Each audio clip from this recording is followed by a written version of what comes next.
그럼 이 시간 우리 하나님 말씀 나누기 원합니다. 모두 자리에 일어나셔서 갈라디아서 4장 1절부터 우리 11절까지만 교독으로 봉독하겠습니다. 갈라디아서 4장은 신약 성경 306쪽 가량에 있습니다. 4장 1절부터 11절까지 말씀을 제가 먼저 읽겠습니다.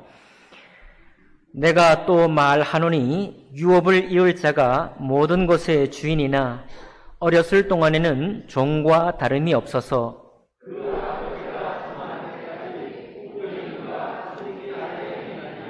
이와 같이 우리도 어렸을 때에 이 세상의 초등학문 아래에 있어서 종 노릇 하였더니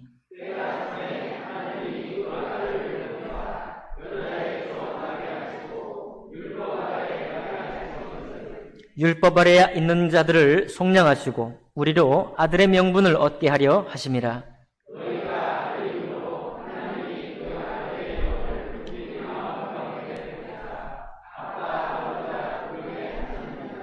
그러므로 내가 이후로는 종이 아니요 아들이니 아들이면 하나님으로 말미암아 유업을 받을 자니라.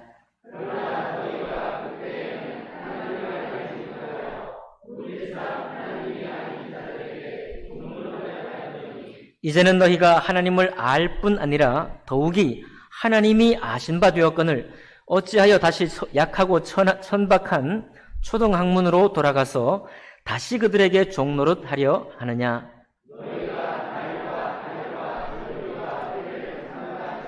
함께 있습니다. 내가 너희를 위하여 수고한 것이 헛될까 두려워하노라. 아멘. 말씀과 예배를 기도하겠습니다. 존귀하신 하나님 아버지, 오늘도 이 말씀으로 저희를 얼마나 사랑하는지 말씀해 주실 것을 생각할 때 감사드립니다.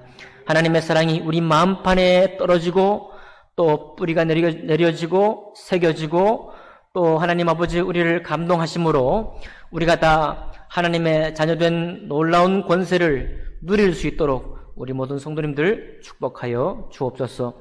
예배 전체를 주님께 의탁하며 귀하신 우리 주 예수 그리스도 이름으로 기도하옵나이다. 아멘. 자리에 앉으시겠습니다. 오늘 우리 4장 1절부터 20절까지 있는 말씀을 본문으로 해서 19절까지 있는 말씀을 본문으로 해서 그리스도의 형상을 이루는 길이라는 제목으로 하나님 말씀 나누겠습니다. 말씀 나누기 앞서서 먼저 제가 음악을 하나 준비했습니다. 지금 들을 곡은요, 줄리아드 음대, 웬만하게 유명한 우리 성악가들은 다 줄리아드 음대 출신이죠. 줄리아드 음대를 졸업하고, 그리고 1990년, 특별히 90년대에 가장 유명했던 그런 성악가인데, 90년도에 약 3,000명이 참여하는 콩쿠르에서 1위를 차지한 소프라노 신용옥의 노래를 조금 들어볼 겁니다. 한번 준비됐을까요? 다시 한번 해볼까요?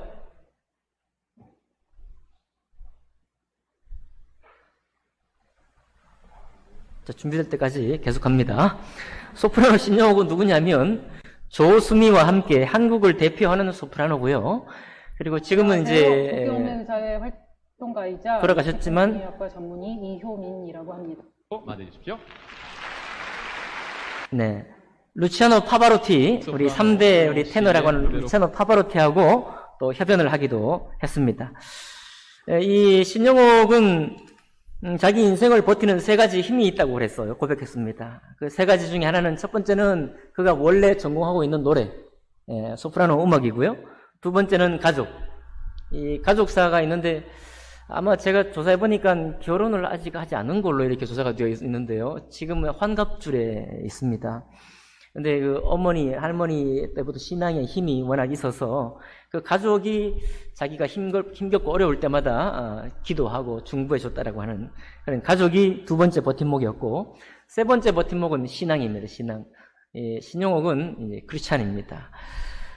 신용옥은 오디션을 수도 없이 떨어졌다고 해요. 이렇게 3,000명이 참여하는 오디션에서 1위를 했지만 항상 처음부터 1위를 한 게 아니라 유학 가가지고 수많은 오디션에 떨어지고 그럴 때에도 새벽 기도에 참여하고 또 하루에 꼭 한 번씩은 짬을 내가지고 성경책을 가까이 하려고 애를 썼다고 합니다. 그 기도는, 그가 하는 기도가 단순한데, 단순한 기도가 뭐냐면, 오늘 미운 사람 용서하고, 오늘 건강함에 감사하고, 내일도 건강할 수 있음을 허락받고, 그리고 배고프고 상처받은 아이들을 구해달라는 그런 소망을 주님께 반복적으로 하랬다고 합니다. 네. 미운 사람 용서하고, 오늘 미운 사람 용서하고, 오늘 건강함에 감사하고, 내일 건강할 것을 또한 감사하고, 또 배고프고 상처받는 아이들을 주님 구해달라고 하는 기도를 했다고 합니다. 어떻게 준비가 됐을까요? 한번 짧게 한번 들어볼까요? Only you, you're the only thing I see forever. In my eyes, in my words, and in everything I do. Nothing else but you. And the stars before me, but Maria. Every sight that I see is Maria. Tony, Tony. Lord, praise you, every thought I ever know, everywhere I go. 항상 이 방송이 제가 좀 서툴어서요. 요거는 후배의 남자 테너하고 같이 협연했던 내용인데, 이 소프라노 신용의 목소리가 너무 아름다워가지고, 여러분에게 뮤지컬 한 자락을 좀 들려드렸습니다. 아무튼, 시간 되시는 분들은 소프라노 신용욱이 한번 그 노래를 한번 들어보실 수 있기를 바랍니다. 제가 신용욱 가수를 오늘 여러분에게 소개해드린 이유는 다른 얘기는 아니고요. 이 신용욱은 아까도 말씀드렸지만 루치아노 파바로티하고 협연 정도 했으니까 얼마나 매번 콘서트라든지 연주회가 스케줄이 있었겠습니까? 얼마나 빡빡한 스케줄을 소화해서 해야 되겠어요? 국내 스케줄도 있고 해외 스케줄도 있으니까 되게 바빴을 거예요. 그런데 이 신용욱이 이 바쁜 스케줄 중에도 항상 매년 한 번 내지 두 번은 무료 자선 콘서트를 한국에 와서 꼭 열었습니다. 무료 자선 콘서트요. 이 쉽지 않거든요. 다 어디 콘서트 열게 되면 많은 인파가 오게 되고, 또 물론 콘서트 수입도 있고, 또 많은 바쁜 일정을 소화해야 되고 하는데, 아무 자기 이력에 크게 도움이 되지 않는 무료로 그것도 자선 콘서트를, 장애인을 위해서 또 소외받는 계층들을 위해서 항상 무료 콘서트를 베풀었습니다. 근데 콘서트를 베푼 이유가 오늘 여러분과 제가 주목할 대목입니다. 신용욱은 이렇게 고백했습니다. 세상엔 천재라 불리는 사람도 많고 나보다 노래를 잘하는 사람도 많은데 나 같은 이 정도 달란트밖에 가지지 않은 내가 어떻게 세계적인 성악가가 될 수 있었을까? 아무리 곰곰이 생각해봐도 놀랍다는 거예요. 이해가 안 된다는 것입니다. 나 같은 이 정도 달란트밖에 없는 사람이 어떻게 세계적인 성악가가 될 수 있었을까? 내가 비록 수많은 오디션에 참여했고 정말 노래를 잘하기 위해서 애를 쓰고 훈련하고 연습했지만 내가 한 어떤 수고로도 세계적인 성악가, 꿈에도 생각할 수 없는 그런 사람이 되지 못했을 것 같은데 어떻게 되었을까 하는 생각에 감사한 마음이 넘치는 겁니다. 그 감사한 마음으로 하나님이 나에게 내가 할 수 있는 것 이상으로 넘치는 축복을 부어 주었으니 이 축복을 이웃에게 나눠야 되겠다 라는 생각을 했다는 거예요. 사명처럼 이 생각을 하고 그리고 매년 한 차례 두 차례 무료 자선 콘서트를 베풀었다는 것입니다. 여러분, 우리가 예수 믿는다는 것이 어떤 모습일까요? 예수 믿고 우리가 은혜 받았다는 것이 어떤 모습일까요? 조금 이와 결이 조금 다르긴 하지만 형식은 모양은 이와 똑같은 거예요.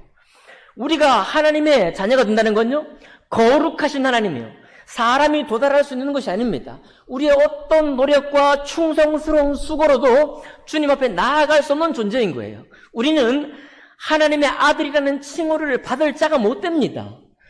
여러분, 부처님이 되어도 하나님의 자녀라는 이 자격을 얻지를 못해요. 그 거룩함에 이를 수가 없습니다. 세상에 여자의 후손으로 난 어떤 사람도 많은 수고와 신앙적인 각고의 노력을 다 한다고 해도 1000번 다시 태어나서 이 수고를 한다고 해도 우리는 하나님 앞에 당당히 내가 당신의 자녀입니다. 당신의 자녀들 요건을 내가 갖추었습니다. 이만하면 내가 되지 않습니까? 라고 할 수 있는 사람이 없는 거예요. 그런데 그것도 제대로 미처 행할 시간도 없이 미처 그런 수고를 행하지도 않은 나에게 하나님의 자녀로 인쳐주셨다는 사실이 믿을 수 없는 겁니다. 이것이 내가 취할 수 없는 일이에요. 이 취할 수 없는 은혜를 우리에게 주셨으니까 그때부터 우리가 신앙의 힘이 무엇으로 굴러가느냐, 우리가 신앙으로 섬기는 것이 어떤 힘으로 섬기게 되는가 하면 받을 수 없는 것을 받은 사람에게 마땅히 나오는 감사예요. 그 은혜의 반응입니다. 그 은혜와 감사가 우리를 섬기게 하고 봉사하게 하는 거예요. 여러분 거꾸로 한번 생각해 봅시다. 신용옥을 관리하는 에이전트가 있어서 요즘은 사회봉사가 중요합니다. 기업이 잘 운영되려고 해도 자기 잘났다고 막 하는 게 아니라 무료 봉사도 하고 또 중소기업들 도와주기도 하고 이렇게 해야 기업 이미지가 추락하지 않고 잘 갑니다. 이런 요구 때문에 자선하고 했다고 한다면 얼마나 피곤하겠어요. 여러분, 나에게서 나온 게 아니잖아요. 거꾸로 밖에서 요구한 것을 내가 내 명예를 지키기 위해서, 내가 좀 더 인정을 더 계속 받기 위해서 그것을 거꾸로 해야 한다고 한다면 얼마나 자선공연이 피곤하겠어요. 얼마나 괴롭겠습니까? 그런데 신용옥은 그런 마음을 한 게 아닙니다. 어떻게 나 같은 사람이 세계적인 성악가의 반열에 오를 수 있었을까? 전적인 무엇이다? 신용옥이 노력을 안 했습니까? 노력했잖아요. 자기 수고도 하고 했습니다. 목 관리하기 위해서 얼마나 애를 썼을까요? 그럼에도 불구하고 그 모든 것을 끌어모아도 내가 이룰 수 없는 것이다. 그것을 주셨으니까 너무 감사한 거예요. 감사한 힘이 그로 하여금 무료 자선 공연을 해마다 때마다 하게 했던 것입니다. 여러분, 신앙생활은 처음부터 끝까지 이런 힘이 우리를 이끌어가는 것입니다. 믿으시면 아멘 합시다. 네. 갈라디아 교회 오늘 사도 바울이 목청을 높여서 하려고 하는 이 뭐냐면, 왜 갈라디아 성도들아, 이 은혜, 이 지극한 은혜, 우리에게 힘이 되고 소망이 되는 이 은혜에서 속히 떠나 다른 데로 자꾸만 한눈을 파느냐 이거예요. 그 한눈 팔아봐야 은혜 없이 자선 공연을 해야 하는 피곤함밖에 없을 텐데 왜 그리로 속히 빠져들어가느냐라고 말하는 것입니다. 1절 보실까요? 내가 또 말하노니 유업을 이을 자가 모든 것의 주인이나 어렸을 동안에는 종과 다름이 없어서 그 아버지가 정한 때까지 후견인과 청지기 아래에 있나니 이와 같이 우리도 어렸을 때 이 세상의 초등학문 아래에 있어서 종노릇했다. 자, 사도 바울이요, 율법이 필요하다. 율법이 구약의 모세를 통해 우리에게 주신 이 율법, 우리가 오늘도 읽고 있는 이 율법이죠. 오늘도 모세오경을 읽습니다. 오늘도 그 말씀을 배워요. 그 말씀을 통해 배우는 이유는 뭐냐면 우리가 하나님의 뜻과 하나님의 법이 어떤 것인지 알지 못하기 때문에 우리가 배우는 거예요. 우리가 어떻게 영이신 하나님의 생각을 짐작할 수 있습니까? 하나님이 계시로 이 말씀을 통해서 우리에게 주셔야만 알 수 있는 거예요. 그래서 하나님의 뜻을 우리에게 알려주신 이 율법의 말씀을 읽으면서 우리가 아직 어리니까, 하나님 말씀을 잘 모르니까 후견인 노릇하는 율법에게, 청지기 노릇하는 하나님의 이 구약 말씀을 통해서 우리가 배우는 것입니다. 지난주에 말씀드렸죠? 차조심하고 길조심해라 하는 많은 부모님의 그런 관리 속에서 우리가 잘 모르니까 잘하는 것입니다. 그러니 여기 종노릇했다고 표현하지만 내가 선택하고 내 자율의지대로 움직이기보다는 부모님이 인도하심 아래, 곧 하나님의 말씀이 인도하심 아래 어떻게 사는 것이 올바로 사는 것인지, 어떻게 사는 것이 잘 사는 것인지 우리가 배워야 했다는 것입니다. 그런데 그때가, 우리는 어린 시절을 모두가 겪어가기 때문에 우리 모두 다 그렇게 겪어왔습니다. 그런데 4절 보니까 뭐가 차요? 때가 차요. 충만한 하나님의 때가 왔습니다. 하나님의 충만한 때가 와서 하나님이 그 아들을 보내셔서 여자에게서 나게 하시고 율법 아래 나게 하셨어요. 왜 그러냐? 왜 하나님이 그냥 하늘을 지으신 천지에 계시지 않으시고 영으로 계시지 않으시고 여자에게서 나게 하시고 한계를 가진 사람의 몸을 입게 하시고 또 율법 아래에 나게 하셨느냐? 왜 그렇게 하셨느냐? 5절 보니까요, 율법 아래에서 살 수밖에 없는 우리를 구원하시고 우리로 하나님의 친아들 되는 명분을 얻게 하려 하셨다라고 말하고 있습니다. 주님이 이 땅에 연약한 몸으로 오셔서 연약한 우리 몸으로 가진 이 감정이 있고 또 많은 어려움이 있는 우리의 몸을 그대로 입고 그 감정 그대로 경험하시고 또 율법 아래 나셨어요. 침례 요한을 따라서 당신께서 말씀의 주인이시면서도 침례 요한에게 순종했습니다. 율법에 순종하셨어요. 무엇이든지 율법을 배우고 율법을 익혔습니다. 왜 그런가요? 다 똑같이 우리와 똑같은 형편과 처지가 되시기 위해서 그렇게 하셨습니다. 똑같이 우리를 이해하시고 똑같이 사람의 몸을 입고 사셨는데 그렇게 오신 이유는 단지 우리를 이해한다는 데만 그친 게 아니라 충분히 이해하고 내가 너희와 같으나 이제 나는 하나님의 아들로 왔으니 나를 통해서 율법 아래 갇힌 너희 청지기와 후견의 날에 갇혔던 그 때를 끝내고 이제는 하나님의 자녀된 명분을 얻게 하기 위해서 내가 왔다라고 하는 것입니다. 그 은혜가 뭐냐면 6절에 보니까 너희가 아들이므로 하나님이 그 아들의 영을 우리 마음 가운데 보내사 뭐라 부르게 하셨어요? 아빠, 아버지라 부르게 하셨습니다. 이제는 예수 그리스도를 통해 예수 그리스도로 말미암은 믿음을 통해 우리가 그 믿음으로 주님을 영접할 때 그때 예배를 드리는 숫자가 중요한 것이 아니면 여러분과 제가 봉사한 횟수가 중요한 것이 아니에요. 우리가 충성스럽게 섬긴 그 진실한 마음이 중요한 것이 아니라 예수 그리스도를 순전한 마음으로 믿은 그 믿음이 중요한 것입니다. 그 믿음으로 아무 공모 없이 우리를 거룩한 하나님의 자녀로 삼으시는 것입니다. 그리고 그 순간 우리가 무엇을 하고 부르게 하는 거예요? 하나님을 아빠라고 부른 거예요. 아빠라고. 세상 버스 타고 지하철 타고 이런 얘기 해보세요. 미쳤다고 그러죠. 네. 우리가 자고 일어나면 행실이 땅에 있습니다. 땅에 있어요. 우리의 감정도 땅에 있습니다. 하루 종일 살면서 내 마음이 옥신각신하고 다투는 일을 보면 영판없는 땅의 사람이에요. 믿음의 연조가 있고 수많은 시간 동안 믿음을 연단해봤지만 내 마음에 옥신각신하고 이 세상의 근심에 빠져드는 내 모습을 볼 때 이건 도무지 거룩한 자가 아닌 거예요. 도무지 거룩할 수가 없는 존재입니다. 아무리 공로를 닦고 공덕을 세워도 이거 변하지 않습니다. 그러니 우리가 누구 앞에 가서 하나님 거룩하신 하나님이 내 아버지라고 말할 수 있겠습니까? 대놓고. 담대히 어떻게 말할 수 있나요? 50년 신앙생활 한다고 말할 수 있나요? 70년 신앙생활 한다고 말할 수 있나요? 말할 수 없는 거예요. 그런데 그 은혜를 내가 주님의 은혜를 듣고 고백할 때부터 내가 주님을 영접할 때부터 아빠 아버지라 부르게 하셨다 이 말입니다. 누구의 공로로요? 전적인 주님의 은혜로. 신용의 고백이 다시 오버랩 되지 않습니까? 나의 수고와 나의 열정과 나의 헌신으로는 도무지 내가 쌓은 실력으로도 도무지 받을 수 없는 세계적인 성악가의 반열에 아니 그보다 비교할 수 없는 하나님의 거룩한 자녀라는 이 칭호 그 칭호를 내게 주셨다는 사실을 이것이 믿기지 않은데 이것을 내가 믿을 수 있게 되었으니 또 하나님이 나를 친히 그렇게 부르신다고 하니 감사하다 이거예요. 은혜롭다는 것입니다. 감격스럽다는 거예요. 신앙생활은 그 힘 때문에 하는 것입니다. 그리고 이렇게 거듭나서 좋은 신앙생활하고 정말 감동해서 신앙생활하고 있는 갈라디아 사람들이 이상하게도 쉽게 빠져들어가는 것입니다. 어디로 빠져들어가요? 9절 보니까 이제는 너희가 하나님을 알 뿐 아니라 이제 예수님을 통해서 우리가 하나님을 알았습니다. 또한 더욱이 하나님이 우리를 아신 바가 되었어요.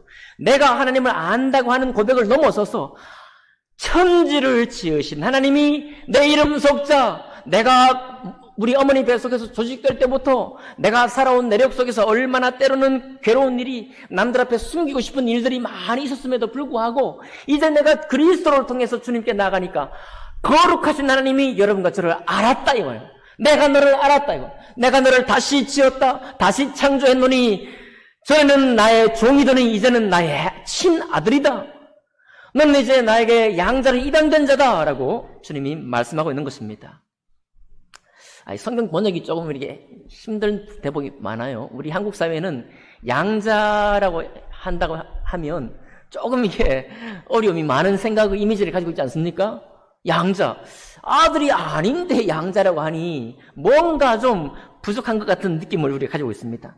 여기서 말하는 이 양자는요, 우리 한국 문화에서 부족하다는 느낌이 아닙니다. 이건 애누리 없는 친아들이에요. 법적으로 볼 때 친아들입니다. 왜 이렇게 말하는 거 하니? 원래 하나님의 백성은 이스라엘 백성이잖아요. 아브라함의 후손이니까 혈통의 자녀잖아요.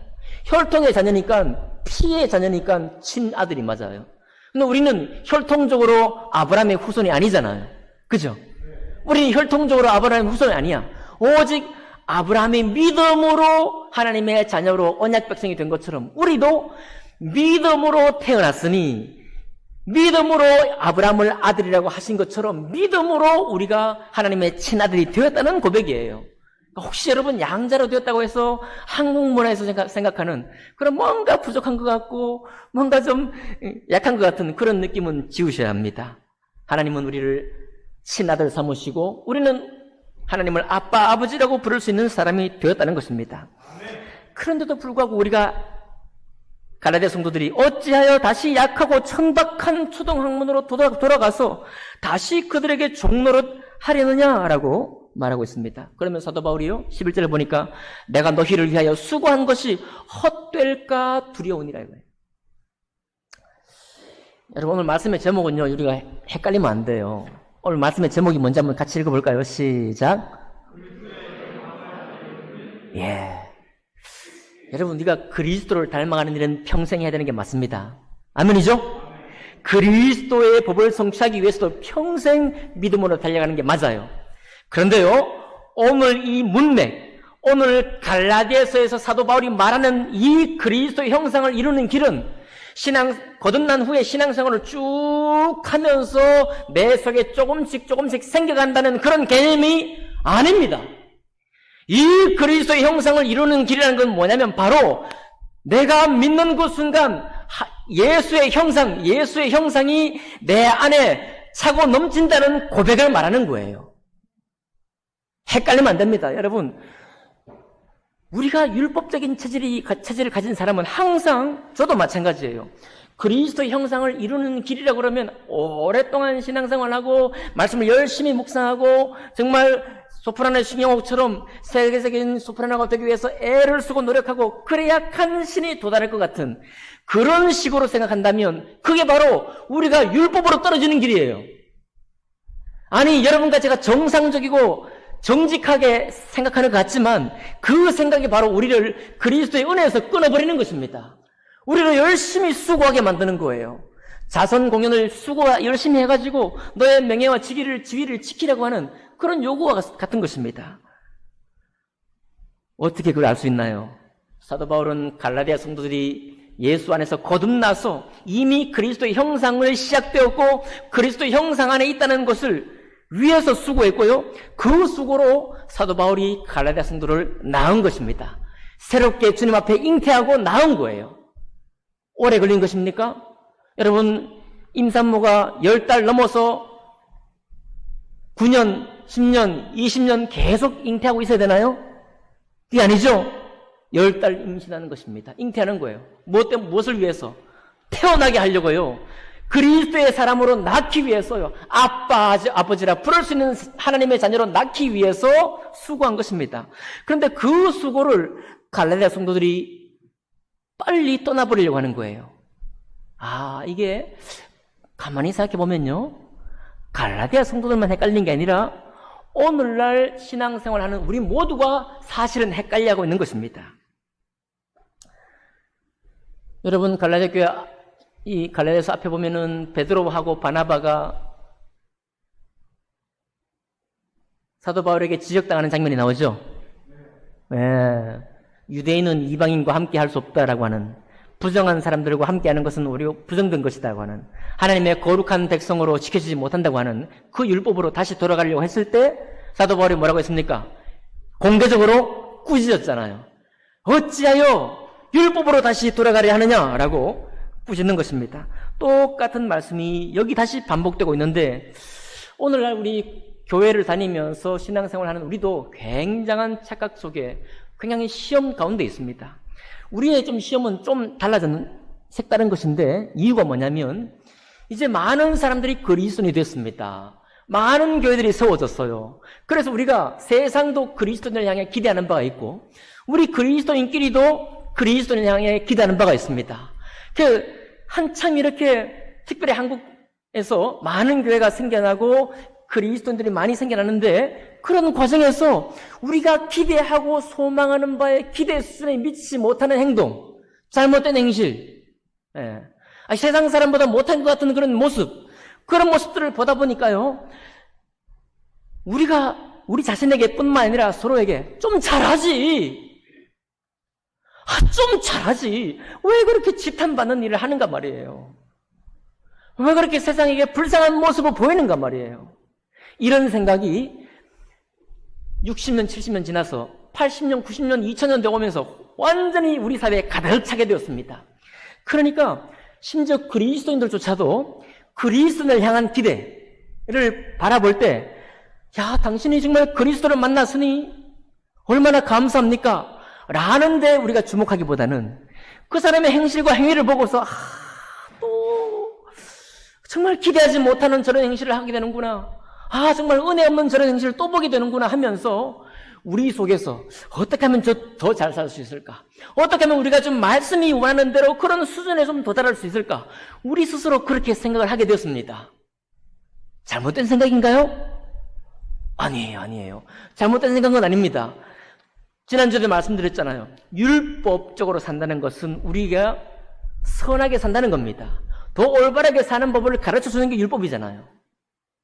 그런데 문제는 뭐냐면요, 이렇게 서로를 판단하고 서로를 평가하고 그리스도인을 기대하면서 실망도 하고 교회를 바라보면서 하다가 결국 어디로 떨어지는가 하면 율법적인 행실을 자꾸만 주목하다가 보니까 생명의 은혜를 소홀하게 취급하게 된 겁니다.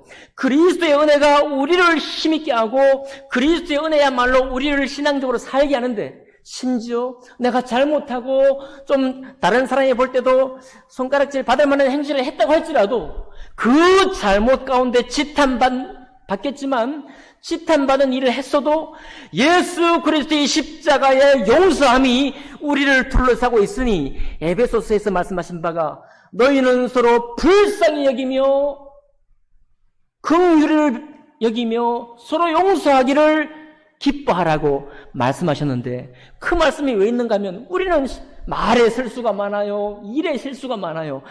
아무리 믿음의 연조가 깊은 목사님이라고 해도 40일 금식 기도를 3번만 했던 목사님이라고 해도 이 땅에 내려와 살다 보면 실수가 있는 것입니다. 몸에 육체가 드러나게 되어 있어요. 다 이해하시죠? 네. 근데 그 꼬투리를 누가 실족하느냐 말이에요. 실족하면 그 사람이 유명한 신자이면 신자일수록 더 실망이 확 차올라요. 여러분도 그렇고 저도 그렇습니다. 맞아요. 맞습니다. 실망하는 건 당연해요. 그렇게 해서 좀 더 나는 좀 다르게 살아야지. 나는 좀 다르게 살아야지. 정말 주님의 은혜가 내 속에 넘치는 사람으로 살아야지 하고 다짐은 할 수 있지만, 여러분, 다짐은 우리를 만들지 못합니다. 여러분, 내가 나를 반성하는 이 반성으로는 자선 공연을 기쁨으로 감당하지를 못해요.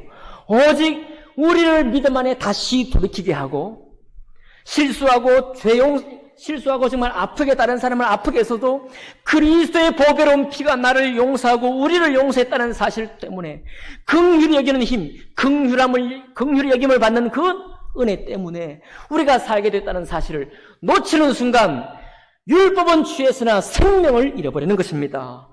죄를 보고 지적할 줄 알고 선하게 살려고 노력은 할 수 있어도 용서의 은혜를 잃어버리는 거예요. 그렇게 하는 순간 감사가 사라지는 것입니다. 기쁨도 잃어버리는 거예요. 그렇게 해서 열심히 수고하고 말씀을 파고 말씀대로 적용하고 애를 쓰지만 결국은 신앙생활이 괴로움이 되는 겁니다. 신앙생활이 교착 상태에 빠져버리는 거예요. 여러분, 신앙생활이 교착 상태에 빠져버리는 것입니다. 더 이상 그리스도가 이루는 일을 기대하지 못하게 됩니다. 나에게 대해서뿐만 아니라 교회에 대해서 다른 성도에 대해서도 마찬가지 그런 생각을 빠지게 되는 거예요. 그리고 오랫동안 실망된 사람으로, 낙담된 사람으로 살아가게 되는 것입니다. 바울이 바울은 그것을 너무 미워하는 거예요. 그걸 너무 싫어하는 것입니다. 내가 너희를 위하여 수고한 것이 헛될까 두려워하노라. 좋다 이거예요. 너희가 아브라함이 지켰던 율법을 지키고 야곱이 지켰던 율법을 지키고 모세가 지켰던 온전한 율법, 온전히 인내했던 그 인내를 배우는 것 좋다 이거야. 그러나 그런 것으로 주님께 나아가려고 하자마자 그리스도의 수고를 헛된 것으로 돌리게 되는 바래지도 않은 일들이 생긴다는 겁니다. 이게 바로 마귀가 우리를 꼬이는 거예요. 이게 바로 우리는 올바르게 보았다고 하지만 내가 바르게 본 눈으로 우리의 신앙의 밑바탕, 우리의 신앙의 근거를 잃어버린다는 것입니다. 뭐라고 했습니까? 바울이요. 내가 13절 보니까 내가 처음에 육체의 약함으로 말미암아 너에게 복음을 전하는 것을 너희가 아는 바라. 너희를 시험하는 것이 내 육체에 있으되 이것을 너희가 업신여기지도 아니하며 버리지도 아니하고 오직 나를 하나님의 천사와 같이 또는 그리스도 예수와 같이 영접하였도다. 여러분, 사도 바울은요. 사도 바울을 이 갈라디아 성도들이 정말 존경했다. 단지 그 얘기를 하고 있는 게 아닙니다. 오직 사도 바울은요, 내가 얼마나 수고했는지를 말하기 이전에 그리스도께서 나를 건지셨고 그리스도께서 여러분을 건져내시기 원하신다라고 오직 예수 그리스도만 높이는 것입니다. 그러니까 사도 바울을 사람들이 어떻게 영접하는 거예요? 하나님의 천사처럼 영접하는 것입니다. 그러니까 사도 바울을 하나님이 이 갈라디아 성도들이 처음에 어떻게 영접했습니까? 그리스도 예수와 같이 영접한 거예요. 그런데 많은 이 땅의 사람들은, 이 땅의 많은 선생들은, 여러분 저를 포함해서, 때로는 저를 포함해서 우리가 좀 더 나아지고 좀 더 잘하고 좀 더 올바르게 사는 것을 인도하려고 하다가 도리어 조금 더 나은 신앙생활을 하는 사람들을 자랑하게 만들어줘요. 조금 더 영적으로 올바르게 산 사람들, 그 사람이 더 중요한 사람으로 부각되기 시작합니다. 그리고 그 사람에 미치지 못하면 나는 좀 당신을 닮고 싶은데 당신처럼 못 되네요. 정말 내가 좀 더 잘 살아야 되는데 라고 생각하기 시작합니다. 이런 과정이 없어야만 한다는 것이 아니라 반드시 있는 과정이긴 하지만 바로 그런 과정에서도 그런 문제의식을 가지고도 쳐다봐야 할 분이 누구냐면 그리스도입니다. 그분이 나를 어떻게 낳았는가, 이미 우리 속에 올바른 것을 이루기 위한 수고가 아니라 하나님이 내 안에 그리스도 형상을 이루기 위해서 어떻게 이 일을 완성하셨는가, 어떻게 그 일을 끝내셨는가, 어떻게 이 충만한 때를, 이 충만하심을 나에게 부어주셨는가, 그것을 기억하라는 것입니다.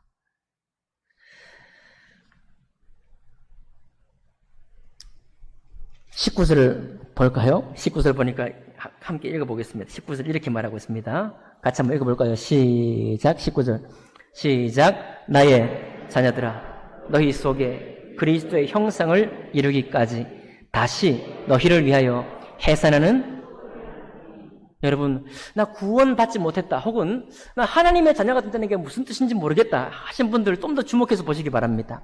나의 자녀들아, 너희 속에 그리스도의 형상을 이루기까지 다시 너희를 위하여 해산하는 수고를 하노니, 해산은 얼마나 하는 것이라고요? 아까 11절에 내가 너희를 위하여 수고한 것이 헛될까 두려워하노라. 보세요. 말씀 딱 보니까요, 갈라디아 성도들이 더 잘 살기 위해서, 율법적으로 더 나은 사람이 되기 위해서 출발을 딱 했는데, 그게 바로 사도 바울이 그리스도를 높이면서 그리스도가 하신 일을 통해서 저들이 잉태되어서 새롭게 태어난 일을 무시하게 되고 거기서 떠나게 된다는 것을 말하고 있는 것을 보게 되잖아요. 그리고 바울은 해산하는 수고를 하고 있습니다. 여러분들 30년 열심히 교회를 섬기십시오. 50년 열심히 교회를 섬기셔서 정말 위대한 성자의 반열에 오르기까지 여러분 성자가 될 수 있도록 애쓰십시오. 좋습니다. 저는 이 말을 사모합니다. 지금도 모든 그리스도인은 성자가 되어야 된다고 생각해요. 저는. 여러분들 그렇게 생각하나요? 네, 모든 그리스도는 성자가 되어야 한다고 생각합니다. 성자가 어떻게 됩니까? 성자가 되려고 되는 것이 아닙니다. 성자가 되기 위해서 성자가 되는 것이 아닙니다. 오직 그리스도의 형상을 이미 우리에게 이루시기 위해서 주님이 오셔서 한 일을 믿음으로 받아들여야 되는 거예요. 나의 존재가 어떠한지, 신용옥은 알았습니다. 아, 내가 수고하고 목 관리하고 그렇게 오디션 애를 쓰고 믿음으로 기도하고 했더니 야, 하나님이 나를 여기에 나에게 걸맞게 이런 은혜를 주셨네. 물론 때로는 그 생각도 하겠지만 신용옥은 자기 존재를 안 거예요. 자기 존재를 알았습니다. 죄인된 존재를 알았어요. 내가 어떤 수고와 어떤 노력으로도 거룩하신 하나님께 나아갈 수 없는 존재라는 것을, 우리에게 마련된 것은 지옥 형벌밖에 없다는 것을, 그 존재는 알고 있는 것입니다. 그것을 깨닫고 주님을 바라보는 순간에 이 은혜가 내 것이 되는 거예요. 어떻게 나를 이렇게까지 인도하셨는가? 그리고 단번에, 영원히 단번에 나를 당신의 친아들로 삼으시고 아빠, 아버지라 부르기를 주저하지 않도록 하셨는가? 그리고 하나님의 기업을 상속받는 상속자로 나를 삼으셨는가? 이 말입니다. 이렇게 못되고, 이렇게 입으로 실수가 많고, 이렇게 다른 사람을 시험에 빠지기도 하고, 다른 사람을 정죄하기도 바쁜 우리가 있는데 어떻게 나를 말입니다. 그리스도의 은혜예요. 전적인 그리스도의 은혜입니다. 여러분과 저의 공로는 한 톨도 들어가지 않는 오직 그리스도의 충만하신 때가 내 마음속에 와서 그 은혜가 우리 속에 이루는 은혜인 것입니다. 그것을 깨닫는 사람은요, 때로는 우리가 이런 고백을 하잖아요. 우리가 믿음으로 말씀을 많이 순종하고 깨달아가지고 애를 쓰고 노력해서 어떤 사람을 축복하는 경우도 있지만, 하지 말라는 게 아닙니다. 가난에서 벗어나서 기도하고 수고하고 열심히 말씀 익혀서 가난에서 벗어난 이후에 하나님을 찬양하는 것 아름답습니다. 그런데 더 아름다운 게 어떤 건지 아십니까? 가난 속에서 주님을 찬양하는 것입니다. 싫으시니까 아무도 아멘 안 하네요. 나 지금까지 없이 살아보고 별로 그렇게 뾰족하게 살지 못했는데, 아니 가난 속에서 찬양하라니 나 싫은데, 안 가고 싶은데. 그러나 정직한 우리의 영혼은 고백해요. 가난을 벗은 후에 주님을 찬양하면요, 하나님을 찬양하는 제목 충분히 있지만 그의 수고가 눈에 보입니다. 그가 보여요. 근데 가난 한가운데서 주님을 찬양하는 사람은 오직 찬양의 까닭이 뭐냐예요. 까닭이. 내가 주님 앞에 영광을 돌리는 이유가 뭐냐입니다. 예수 그리스도 한 분 때문에요. 그분을 까닭으로 나는 주님을 찬양한다는 고백입니다. 그 순전한 고백을 주님이 기뻐하시고, 주님만 기뻐하시는 것이 아니라 여러분과 저도 주변에서 자주 경험하지 못하는 고백이긴 하지만, 혹시라도 우리 옛날에 그런 예화가 많이 있었습니다. 찢어지게 가난한 사람이에요. 성탄 때 가보면 자녀들은 또 많이 나가지고 신발도 많고 가난한 집인데 그 집안에 찬양이 막 넘치는 거예요. 그 찬양하는 가정을 보고 믿음에 수고한 사람조차도 그 중심으로 은혜를 받는 겁니다. 은혜는 저런 것이구나. 은혜가 우리를 살게 하고 생명이 넘치도록 찬양하게 만드는구나. 그리스도의 은혜로 말미암아 우리가 정말 주님 앞에 모든 영광을 돌리는 사람으로 살게 하는구나. 우리가 교회를 섬기는 힘이, 목사님도 보시고 집사님도 보시고 성도들도 보니까 힘든데 이걸 섬겨야 돼. 신앙의 교착 상태에 빠진 사람은 힘듭니다. 섬기는 게 힘들어요. 위로의 말씀을 드립니다. 그러나 그리스도의 은혜, 오직 그리스도를 생각함으로 내 속에 감사가 있게 되는 사람이 드리는 섬김과 수고에는 흥이 있습니다. 흥이 있고 즐거움이 있고 이렇게 섬길 수 있어서 감사한 거예요. 봉사할 수 있어서 감사가 되는 것입니다. 어떻게 나 같은 사람이 하나님의 이름을 걸고 섬길 수 있느냐 이 말이에요. 그렇게 고백이 됐을 수 있기를 바랍니다. 우리는 미혹한 사람이에요. 아무리 우리가 새로워지고 좀 더 높은 신앙의 수준으로 가려고 하고 좀 더 올바른 삶을 살려고 해도 우리는 정말 미혹한 사람입니다. 돌아보면 참 한심한 사람이에요. 참 한심한 존재입니다. 이 한심한 존재라는 것을 벗어날 길이 없다는 것을 여러분 신하시기 바랍니다. 그리고 그런 우리를 내가 어려서 철 모를 때 믿었던 예수께서 이미 충만하신 은혜를 그때 부어주셨다는 사실을 깨달으신다면 춤을 출 것입니다. 감사할 것입니다. 기쁨이 될 것입니다. 그 믿음을 통한 하나님의 은혜가 너무나 감격스러울 것입니다. 신앙의 교착 상태에 빠진 사람들은요, 교회 일하고 자기 일을 내가 무엇을 더 많이 할까? 이걸 조정을 자꾸 해야 돼요. 끊임없이 조정을 해야 됩니다. 이거 시간이 없는데 이걸 내가 해야 될까? 말아야 될까? 그러나 은혜를 입은 여러분은요, 조정이 뭡니까? 첫 순위에 하나님에 관한 일이 있게 됩니다. 후회가 없는 거예요. 그리고도 자기 일을 다 처리할 수 있습니다. 힘이 없으니까, 소망의 능력이 없으니까 자꾸만 조절하려고 그래요. 이걸 내가 하면 손해볼 것 같은데, 이걸 내가 교회 일을 좀 더 하면 세상 일이 손해볼 것 같은데, 이렇게 조정하려고 해요. 뭐가 딸리니까, 은혜가 부족하니까요. 여러분, 그러나 사도 바울은 지금도 선언했습니다. 그리스도의 충만한 때가 이미 왔습니다. 아멘 합시다. 내가 절 모르고 믿은 그 순간 이미 왔다 이거예요. 이미 온 사실을 고백하시면서 기쁨과 감사로 신앙생활 해 가시기를 주님 이름으로 축복합니다. 기도하겠습니다.